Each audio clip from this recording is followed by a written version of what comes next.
ಆಜಿ ಮಸಾಲ. ಎಂತ ಅಡಿಗೆಯ ರುಚಿಯಾಗೋ ರಹಸ್ಯವು 20 ರೂಪಾಯಿ. ಸಿಲಿಕಾನ್ ಸಿಟಿ ಬೆಂಗಳೂರಿನಲ್ಲಿ ಎದೆ ಝಲ್ಲೆನ್ನಿಸುವ ಡೆಡ್ಲಿ ಆಕ್ಸಿಡೆಂಟ್ ನಡೆದಿದೆ. ಬೈಕ್ ಮೇಲೆ ಟ್ಯಾಂಕರ್ ಹರಿದಿದ್ದು ಸವಾರ ಜಸ್ಟ್ ಮಿಸ್ ಆಗಿದ್ದಾನೆ.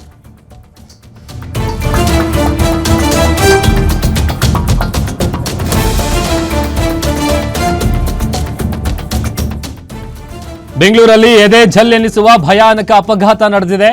ಬೈಕ್ ಮೇಲೆ ಟ್ಯಾಂಕರ್ ಹರಿದಿದ್ದು ಕೂದಲೆಳೆ ಅಂತರದಲ್ಲಿ ಸವಾರ ಬಚಾವಾಗಿದ್ದಾನೆ. ಗುಂಡಿ ಬಿದ್ದ ರಸ್ತೆಯಲ್ಲಿ ಯಮನಿಗೂ ಕೂಡ ಬೈಕ್ ಸವಾರ ಸವಾಲ್ ಹಾಕಿದ್ದಾನೆ. ವರ್ತೂರಿನಲ್ಲಿ ಬೈಕ್ ಮೇಲೆ ನಂಬರ್ ಪ್ಲೇಟ್ ಇಲ್ಲದ ಒಂದು ಟ್ಯಾಂಕರ್ ಹರಿದಿದೆ. 5 ದಿನಗಳ ಹಿಂದಷ್ಟೇ ಡ್ರೈವಿಂಗ್ ಅನ್ನ ಕಲಿತಿದ್ದವನಿಂದ ಭೀಕರ ಅಪಘಾತ ನಡೆದಿದೆ. ಅಜಾಗರೂಕ ಚಾಲನೆಗೆ ಬೈಕ್ ಸವಾರನಿಗೆ ಯಮನ ದರ್ಶನ ಮಾಡಿಸಿದ್ದಾನೆ ಆತ. ಟ್ಯಾಂಕರ್ ಮಾಲೀಕ ಹಾಗೂ ಚಾಲಕನ ವಿರುದ್ಧ ಕ್ರಮ ಜರುಗಿಸಬೇಕು ಅಂತೇಳಿ ಆಗ್ರಹ ಕೇಳಿ ಬರ್ತಾ ಇದೆ. ಗುಂಡಿ ಬಿದ್ದ ರಸ್ತೆಯಲ್ಲಿ ಆತ ಹೋಗ್ತಾ ಇರ್ತಾನೆ. ಆತ ಅಷ್ಟು ದೊಡ್ಡ ವೆಹಿಕಲ್ ನೋಡಿ ದೃಶ್ಯದಲ್ಲಿ ಗಮನಿಸ್ತಾ ಇದ್ದೀವಿ. ಆತ ಬೈಕನ್ನು ಬಿಟ್ಟು ಸೈಡಿಗೆ ಬರ್ತಾನೆ, ಮತ್ತು ಕೈ ತೋರಿಸಿ ನಿಲ್ಲಿಸೋದಕ್ಕೂ ಕೂಡ ಹೇಳ್ತಾನೆ.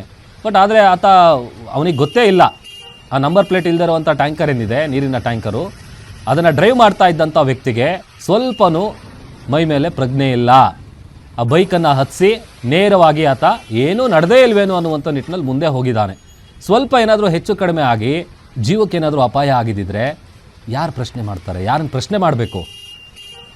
ಆತ ಹೆಂಗೋ ಆತನ ಟೈಮ್ ಚೆನ್ನಾಗಿತ್ತು ಅಂತ ಅನಿಸುತ್ತೆ, ಗುಡ್ ಟೈಮ್ ಆತನಿಗೆ. ಆತ ಜಸ್ಟ್ ಮಿಸ್ ಆಗಿದ್ದಾನೆ. ಸ್ವಲ್ಪ ಏನಾದರೂ ಆತ ನೀರಿನ ಟ್ಯಾಂಕರ್ ಅಡಿಗೆ ಸಿಗಾಕೊಂಡಿದ್ದಿದ್ರೆ ಆತನ ಜೀವ ಹೋಗ್ಬೋದಾದಂಥ ಸಾಧ್ಯತೆ ಕೂಡ ಇತ್ತು. ನೋಡಿ ಆತ ಹತ್ತಿಸ್ಬಿಟ್ಟು ಹೆಂಗೆ ತನ್ನ ಪಾಡಿಗೆ ತಾನು ಹೋಗ್ತಾ ಇದ್ದಾನೆ ಅಂತೇಳಿ.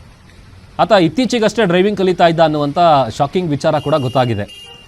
ಅಷ್ಟೇ ಅಲ್ಲದೆ ಆ ಭಾಗದ ಜನರು ಒಂದಷ್ಟು ಗಂಭೀರ ಆರೋಪಗಳನ್ನು ಮಾಡ್ತಾ ಇದ್ದಾರೆ. ಈ ಥರದ ನೀರಿನ ಟ್ಯಾಂಕರ್ಗಳೇನಿದೆ ಅವರಿಗೆ ಸರಿಯಾಗಿ ಡ್ರೈವಿಂಗ್ ಬರದೇ ಇರೋವಂಥವರಿಗೆ ಅಥವಾ ಡ್ರೈವಿಂಗ್ ಲೈಸೆನ್ಸ್ ಇಲ್ಲದೆ ಇರೋವಂಥವರಿಗೆ ಈ ಥರ ನೀರಿನ ಟ್ಯಾಂಕರ್ಗಳನ್ನು ಕೊಟ್ಟು ಅವ್ರ ಕಡೆ ಗಾಡಿ ಓಡಿಸ್ತಾ ಇದ್ದಾರೆ.